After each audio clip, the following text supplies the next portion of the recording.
So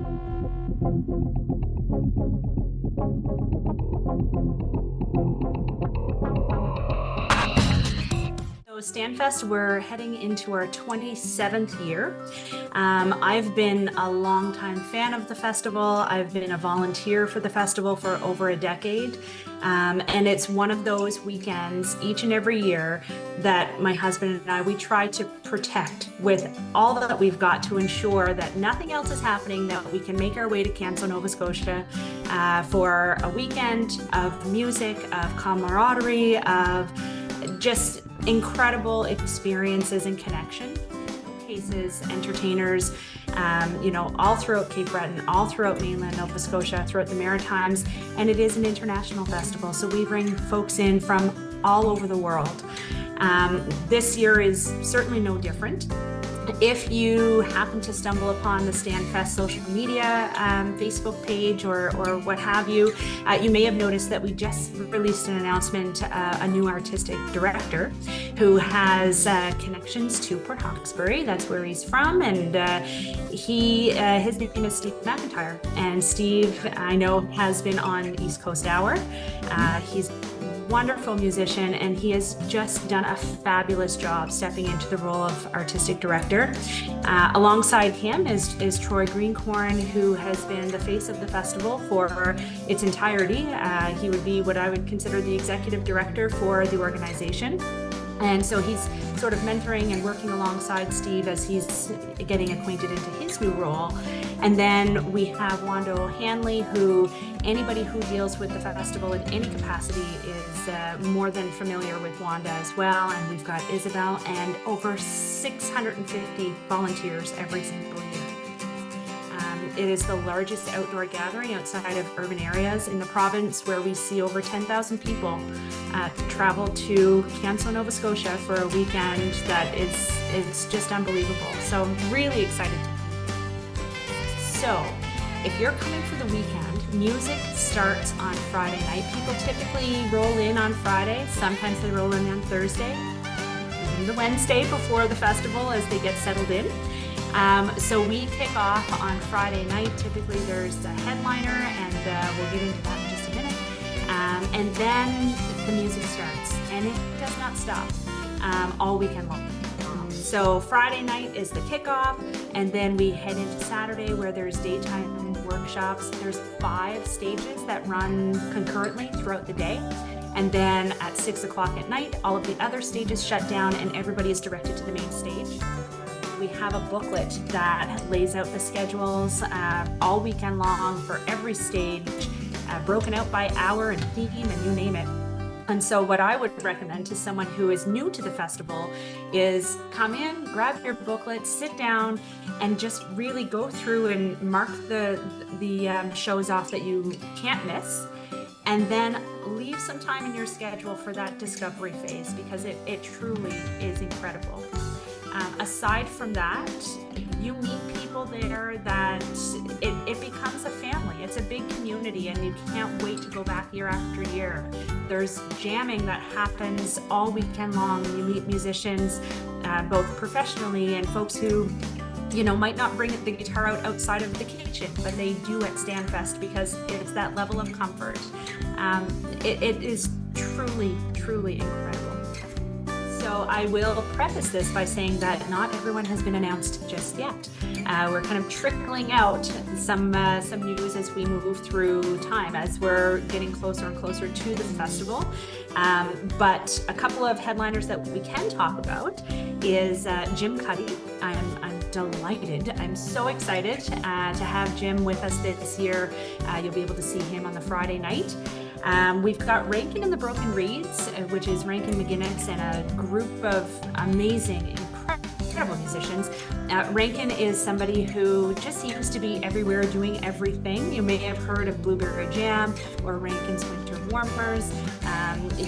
Through Music Nova Scotia, Rankin and the Broken Reeds just won the Entertainer of the Year award. So that is going to be a high energy, super, super entertaining show as well. And then just announced was Tim Baker as a headliner as well, who is a former lead singer for Hey Rosetta. aside from headliners, and again, not everybody has been announced yet, so stay tuned. But I just want to highlight some of the Nova Scotian and more local musicians who are hitting our stage this year.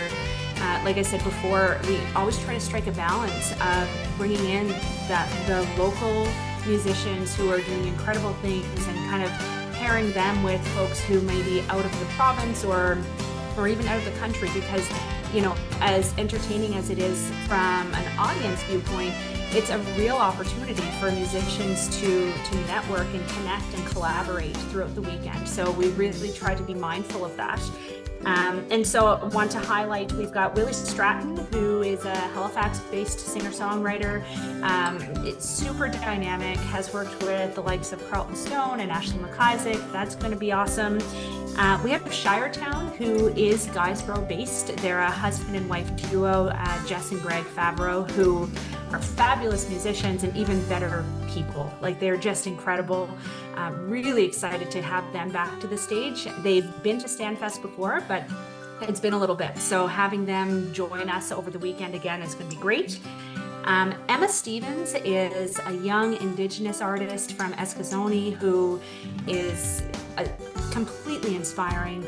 You may remember a few years ago, there was a video that had circulated on YouTube where she had performed Blackbird by the Beatles entirely in Mi'kmaq.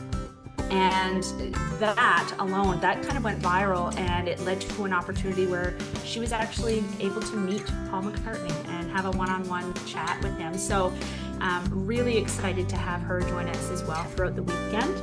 Hearts of Kin from the CDRM, they're playing all over the province and beyond, and they've got a great sound, so they'll be joining us throughout the weekend as well. And then Tara Spencer, who is a singer-songwriter from Windsor. I'm sure you're familiar with her. She's collaborated with, it feels like everybody. She's collaborated with David Francie, Ben Kaplan, Matt Anderson, you name it. And she's really making a wonderful name for herself on the music scene. So those are just some of the folks who will be joining us that are more, I suppose, local entertainers who are just doing amazing things for the East Coast music scene over the weekend. However, I would highly recommend that folks go to www.stanfest.com, where you can see a whole host of artists that will be joining us. Last year, for the first time, the festival decided to do what they call a roarback concert. And that happened on the Thursday night. And so they brought Alan Doyle into Canso for that Thursday night. And they had Rum Ragged, and there were some other Newfoundland bands as well. And it was a roaring success. It was just a beautiful way to kick off the weekend. And so the Thursday night is here to stay, and we're so excited about that. So recently we just made an announcement about what the Thursday night is going to look like this year. And so I'd like to chat about that for a second, if that's okay. Has certainly experienced a pretty significant loss over the last year with the passing of Bruce Guthrow. Bruce has been a friend of the festival since the very beginning and has graced the stage each and every year up until last year, when, of course, he was too sick to do so. But even still, we had received a video from Bruce that was aired on the Friday night. And when I talk about those moments where thousands of people in the field and you can hear a pin drop, this was one of those moments. And that video was later circulated on Facebook, and just incredibly powerful and emotional. Lots and lots of tears and emotions happened that night, and lots since then.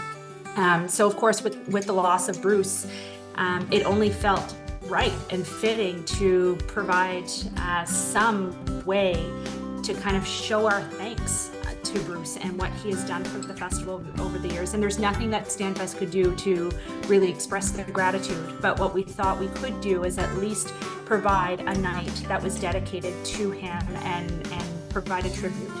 So with the blessing of the family, that's what we're doing, and we're really looking forward to it. Bruce has been known to hold songwriter circles in Halifax, and so the title of this one is The Circle Continues.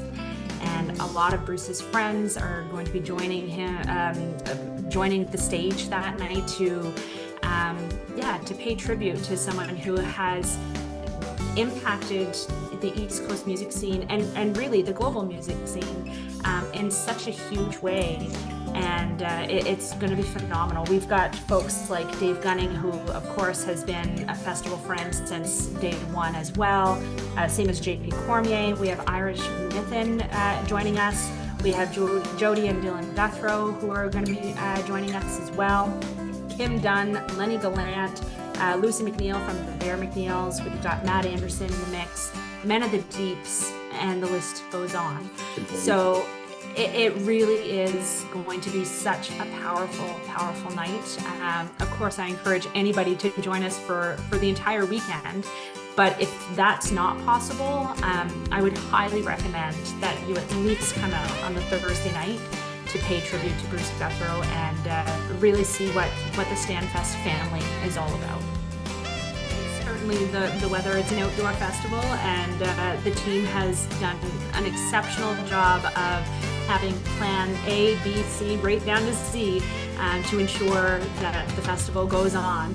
And so, certainly bring your rubber boots, bring your shorts, bring your rain jacket. You might want to bring a winter coat and everything in between, your bathing suit, because you just never know what's going to come to Canso during StanFest weekend. And you're right, it wouldn't be StanFest with a little bit of fog rolling in. And really hope to see everyone there. Would direct folks to visit the website www.stanfest.com, and you can search Stan Rogers Folk Festival on Facebook and all the socials to get up-to-date information as we release more artists to the roster.